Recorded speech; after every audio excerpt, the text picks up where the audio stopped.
What if the person you think you must finally forgive is not the living woman who raised you, but the voice in your own mind that still speaks with her cadence, handing you verdicts before you have chosen your own values? What if healing is not a reconciliation between two people, but a disciplined retraining of attention, so you stop mistaking an old impression for the present truth? Stay with me, because by the end of this film, you will know exactly how to unhook your decisions from inherited scripts and how to test in the laboratory of your daily life whether the mother you're arguing with is real or only a shadow on the wall of your inner theater that loses power the moment you turn on the light. Before we begin in earnest, I want to be humane and clear. This is education, not therapy or personal professional advice. The stories are composites. If you are working through trauma or complex family dynamics, consult a qualified clinician or counselor. Stoic practice is an art of living. It can accompany therapy, but it does not replace it. We live in an age that confuses volume for importance. The loudest memory often feels like the truest memory, and the earliest voice often poses as the voice of reason. Classical Stoicism gives us a ruthless but compassionate tool set for this confusion. Separate impressions from judgments and judgments from actions. Impressions are the gusts of weather that blow across the mind, images, reflexes, phrases we learned before we knew we were learning. Judgments are the meaning we stamp upon those winds. Actions are what we do next. If we can insert a seam between these three, then love becomes voluntary. Duty becomes chosen, and the past no longer appoints itself the sovereign of the present. Modern psychology, for its part, offers the useful language of internalized figures. Carl Jung named a cluster of early patterns around the mother, and many people recognize themselves in the description: the chase for impossible approval, the collapse when faced with criticism, a suspicion of comfort as if warmth must be earned by sacrifice. These descriptions can be illuminating, provided we refuse to treat them as destiny. The Stoic will listen to any model that helps him see his impressions clearly. He simply will not kneel before it. Our first task is to witness the inner mother, not the person, but the mental image that has taken up residence as a magistrate, and to move that figure from the judge's bench to the witness stand. Witnesses can be questioned. Judges cannot. I have met a man, let us call him Elias, whose downfall was entirely preventable. Elias is a composite, but his pattern will feel familiar. He grew up in a house where care arrived only when merit had been proven. Praise did not land as safety. It landed as a loan that would soon come due. When he received his first serious promotion in his 30s, something that should have felt like arrival instead ignited panic. Success triggered a reflex he could not name. 3 weeks later, he missed 2 crucial deadlines, not for lack of skill, but from a strange paralysis. He told himself that he was taking time to be thorough, which meant postponing decisive action until the work metastasized into crisis. The promotion vanished. When we pulled apart the moment in slow motion, the sequence was simple. Impression: if I rise, I will be alone. Judgment: there is safety in the familiar, even if it hurts. Action: postpone until the world shrinks to survival and no one expects me to carry the crown. That is not fate. That is habit.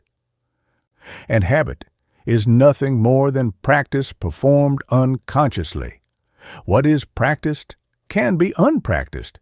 What is unconscious can be brought up into the light. You might have encountered another modern term for the glue in this pattern, invisible loyalty. The idea is contested in academic circles, but as an everyday metaphor, it can be oddly precise. Many of us learned in childhood that to surpass a parent's emotional range felt like betrayal. If mother lived in scarcity, my flourishing might look like abandonment. If she equated love with sacrifice, my boundaries might feel like rejection.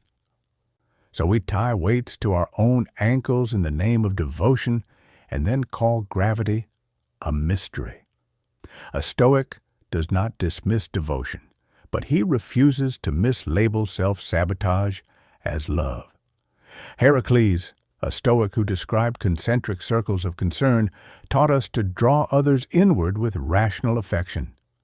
We owe reverence to parents, but reverence is not servitude, and piety is not the abdication of reason. We can widen the circle without placing a chain around our own neck. The correction begins with language. Marcus Aurelius reminds us that the soul becomes dyed with the color of its thoughts. So, let us re-dye. When the old sentence arrives, "You must be perfect to be worthy," we do not argue with it like a child caught in an eternal dinner table debate. We hold it up like a coin. We examine its minting, and we say, "This is an impression." Epictetus called this practice prosauche, vigilant attention. He taught his students to label impressions the moment they arose, as a carpenter marks faulty timber before it's built into a load-bearing wall. Call the sentence what it is, then ask the Stoics' simple, rescuing question, "Is this up to me?" The answer here is surprisingly generous. The judgment I assign, up to me. The quality of my next choice, up to me. The decades-old weather pattern that swirls through my body when I hear my mother's tone inside my own voice, not up to me, not at first. Resist the urge to control the wind. Set the sail. Move the rudder. Anger, fear, longing, duty. These are winds. The faculty of choice is the helm. A second story. Isla, again a composite, found herself moving through relationships with a ritual she didn't recognize as ritual. In the first month, she felt salvation. In the third, a test she did not announce. If you truly care, you will read my needs without my having to speak them. When the partner inevitably failed the secret exam, the verdict arrived quickly: abandonment. Notice the mechanism. An internal image of mother as both son and judge had been projected onto lovers, then punished when it could not deliver a childhood correction nobody can deliver. Stoicism gives us a plain phrase for this. You are treating another's role as if it were yours to assign. The discipline here is dignified and exact. Identify the role you're playing: lover, colleague, adult child. Name the duties that belong to that role in reason and in the present, and dissolve the rest. I want you to anticipate my needs is not a duty placed upon a partner by nature. It is a private wish. Speak the wish. Do not sentence someone for failing to hear it before you uttered it. Let us step back and place these stories in the architecture of Stoic thought. The ancients gave us three interwoven disciplines: the discipline of desire, the discipline of action, and the discipline of assent. Desire retrains what we pursue, teaching us to love what is genuinely good: character, wisdom, justice, rather than shadows that glitter. Action reorganizes our daily conduct around roles and virtues. Assent governs the gate of the mind, deciding which impressions receive citizenship and which are turned away at the border. The inner mother belongs here, not as tyrant, but as one more visitor to be screened for soundness. She may bring a gift, she may bring a fear, she may bring a story about sacrifice she learned from her mother and never examined. You thank the visitor, you inspect the parcel, you decide. That is what Marcus meant when he said that the mind can stand erect and not be overthrown by events, because it refuses to add an opinion that would wound it further. There is a phrase you will hear in modern circles, reparenting yourself, that maps cleanly onto an older Stoic concept. The maturation of oikiosis, the process by which a living thing becomes familiar, at home with itself, and then, from that stability, extends care outward. To reparent is not to invent a new psyche. It is to bring the household of your mind under wise management. The practical exercises are plain. In the morning, you conduct a briefing, premeditatio, on the day's likely provocations. Not catastrophizing, but rehearsing your stance. I will meet pettiness. I will meet praise. I will meet an email that sounds like the old voice. I will remain the master of my assent. At night, you journal, not as a confessional performance, but as Seneca's sober audit. Where did I consent to an old script? Where did I act as the adult I claim to be? You do not thrash yourself. You adjust the training program and try again tomorrow. Now, earlier, I promised a testable claim, that you can know whether you are negotiating with a living person or an internal projection by running a 30-day experiment so small it cannot fail. Here it is. Each time an old sentence arrives, you are too much. It is selfish to rest. If you succeed, you will be punished. Write it verbatim in a notebook. Then write beneath it the counterspeech a wise guardian would offer a child. Keep the counterspeech short and plain. Needs are not crimes. Rest is maintenance, not theft. Your flourishing does not betray anyone. For 30 days, read the counterspeech aloud when the sentence arrives, and then make one small act that aligns with it. 10 minutes of rest, one request stated clearly, one email sent without apology language. At the end of 30 days, review the log. You will not have transformed your biography. You will have built a record that proves two things. First, that the sentence is repeatable and therefore mechanical. Second, that your choices are malleable and therefore free. Freedom is not a mood. It is a track record. It is time to address a noble objection. Does this not trivialize real parental harm? The Stoics were not naive. They did not deny injury. They refused to let injury appoint itself the author of the rest of the story. Seneca was exiled by imperial whim. Epictetus was enslaved and maimed. Marcus governed during pestilence. All were realists. To acknowledge the weight of your history is not to strap it to your back forever. It is to place it on the table, measure it, and decide what you will carry on purpose. If reconciliation with your mother is possible, pursue it with courage and clear terms. If it is not possible or not safe, order your interior in such a way that your dignity remains intact. Stoicism does not require estrangement. It demands sovereignty over your own assent. There is a third story I promised, not a downfall, not a delayed awakening, but a transformation that worked. A woman, let us call her Mara, had rehearsed martyrdom so well that applause had become her oxygen. She said yes to every request until her calendar became a shrine to exhaustion. The old sentence was simple: if I am available, I am lovable. The counterspeech began as an experiment. One boundary stated in writing every week, one refusal delivered without a dissertation, 1 hour reserved for a solitary walk without devices. The first month felt like treason. The second produced a tremor of relief that frightened her. In the third month, something subtle but radical occurred. Her mother visited. The conversation wandered toward the old interrogation about wasting opportunities by resting. Mara felt the heat rise in her chest. She recognized the gale. She named it internally, impression, and then did nothing for 3 breaths.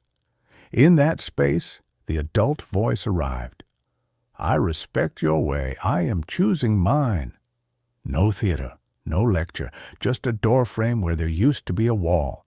Boundaries, she discovered, are not fortresses. They are architecture. They tell the truth about entrances and exits. They allow love to pass through the right doors at the right times. The relationship did not become a fairy tale. It became honest. That is better than a fairy tale because it can survive reality. A brief micro-summary for our working memory. Impressions are weather. Judgments are the stories we tell about the weather. Actions are where character hardens into habit. The inner mother is not an enemy, but a visitor bearing packages from another era. We practice pro-socié to receive the visitor with clear eyes. We use the dichotomy of control to direct our effort where it pays dividends. We apply role ethics to avoid punishing partners and colleagues for a job we invented for them. We journal to see our own patterns. We conduct tiny experiments to build proof that freedom is cumulative. Now, let us refine the lens still further, because subtlety matters. Stoicism is often caricatured as suppression. Nothing could be further from the truth. The Stoic does not crush his feelings, he consults them. Emotions are signals. They are not commands. If you feel dread in the presence of warmth, that does not make warmth an enemy. It means an old map labeled warmth as a trap. You can redraw the map. But how? By pairing perception with voluntary action so consistently that the nervous system learns from the evidence of your life. This is cognitive, yes. It is also embodied. Go on the walk even if your legs shake. Send the clear email even if your hands tremble. Then record the aftermath. The world did not end. The map updates. Another refinement. The past is not a monolith. There were moments, perhaps more than you remember, of genuine care. Stoicism is not allergic to gratitude. Marcus, who knew grief intimately, often paused in his journal to list traits he owed to his teachers and relatives. Try this without sentimentality. Write a letter you will never send, naming one strength you inherited from your mother, and one pattern you will end with you. Call it what it is, a ledger, assets, liabilities, no romance, no contempt. Adults keep ledgers. We also need a high vantage. The Stoics used a contemplative technique known as the view from above. You imagine your city as seen from a hill, then from the clouds, then from the cold clarity of the stars. In that gaze, the melodrama around approval shrinks to human scale. The terror that says, "If she disapproves, I will disappear," reveals itself as a sentence scribbled by a frightened child who could not yet hold a map. You honor the child for surviving. You retire the sentence for adulthood. From above, everyone's scripts look small. That is not cynicism. It is compassion. We are all rehearsing lines we did not write until the day we learn to write new ones. Does this wisdom excuse cruelty? No. Stoicism condemns injustice wherever it is found, starting at home. It also insists that you must not inflict the punishment twice, once in the original wound and once each day you reenact it upon yourself in the name of loyalty. The philosopher Musonius Rufus called philosophy a medicine. No medicine is dignified if it only diagnoses. It must show you how to live today in a manner that feels like tomorrow's gratitude. Let us circle back to the hook we planted at the beginning, because an open loop deserves an honest close. I proposed that the person you may need to forgive first is the voice within, not the woman without. Forgiveness, in the Stoic tongue, means this: stop adding the judgment that keeps the wound fresh. If reconciliation with the person is possible, pursue it. If not, do not let your own assent be the instrument of your suffering. You cannot right every wrong in history. You can stop repeating the wrong inside your own choices. That is forgiveness as a practice, not as a ceremony. A final set of practicalities, woven into the story so they are easy to remember, will serve you in the months ahead. Build a morning phrase you can say in under 10 seconds that returns you to the helm. Mine is borrowed from Epictetus and simplified: what is mine is choice. What is not mine is outcome. Place it on your bathroom mirror. When the old sentence arrives, pair it with a small action instead of a large argument. 10 minutes of deliberate rest practiced daily can humiliate a lifelong script that equated effort with virtue. In conversation, leave one beat of silence before you answer a question that feels like an interrogation. That beat is a doorway. Walk through it. In romance, replace mind reading with forthright speech. This is what I need is less poetic than you should have known, but it builds a world you can live in. With your mother, if she is living and safe to speak to, experiment with statements that do not ask permission, delivered with softness and steel. I respect what you believe. I am choosing this. No theater, no court case, door frames, not walls. Each of these is small by design. Stoic training is not a heroic leap. It is 1,000 ordinary steps taken under the supervision of reason until the path itself feels like home. If you fail one day, and you will, conduct Seneca's evening review, not as a hanging judge, but as a craftsman checking the line of a joint. Where did I stray? Why? What tool will I use tomorrow? Shame is not a tool, it is a solvent. It weakens whatever it touches. Put it back on the shelf. We should also address a gentle fear that often appears near the end of a conversation like this. If I grow beyond the old pattern, will I lose my bond? The child believes love is a mirror. The adult learns love is a light. A mirror demands you match it perfectly. A light allows you to see and be seen. The Stoic is not afraid of outgrowing. He is loyal in the deep way, not the shallow way.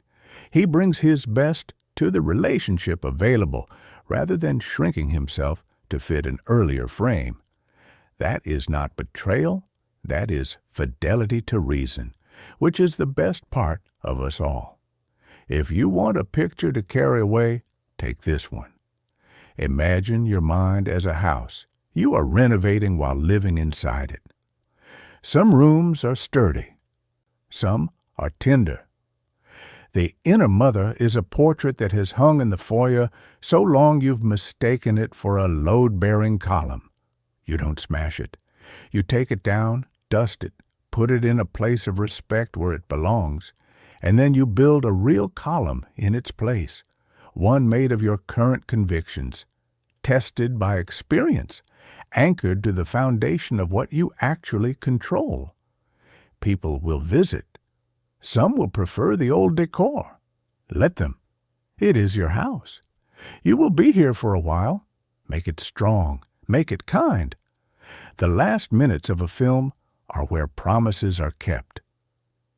You were told you would have a way to test whether you are arguing with a living presence or a script. You have it. Label the sentence, speak the counter speech, act in alignment, record the evidence. You were told you would learn how to unhook your choices from inherited patterns. You have the method. Separate impression from judgment, judgment from action. Practice boundary as architecture, rehearse your roles, keep a ledger, run small experiments, audit your days without cruelty. This is not dramatic. It is something stronger. It is sustainable. When you next hear that early voice, perhaps in your mother's tone, perhaps in your own, notice the first instinct to rush, to explain, to win. Step back. That is an impression. You are allowed to choose again. You are not a child building a life out of the materials of fear. You are an adult with the power of assent, and that is the quietest kind of power, which is why it lasts. If this speaks to you, consider this not an ending, but a doorway to the next chapter. We have worked today with one internal figure and one set of practices. In the next conversation, we will climb farther up the hill and study a panoramic Stoic skill called the view from above, not as a meditation alone, but as a daily recalibration that shrinks false emergencies and magnifies genuine goods. It pairs beautifully with everything you have just learned, the way a map pairs with a compass. Bring your notebook. Bring your ordinary day. That is all the equipment you need. And now, as Marcus would have it, let us return to the work that lies nearest. Speak kindly to yourself once today without waiting for permission. Do one task without theater. Set one doorframe. The past can keep its monuments. You will build something more useful, a life that does not tremble when an old portrait tries to speak.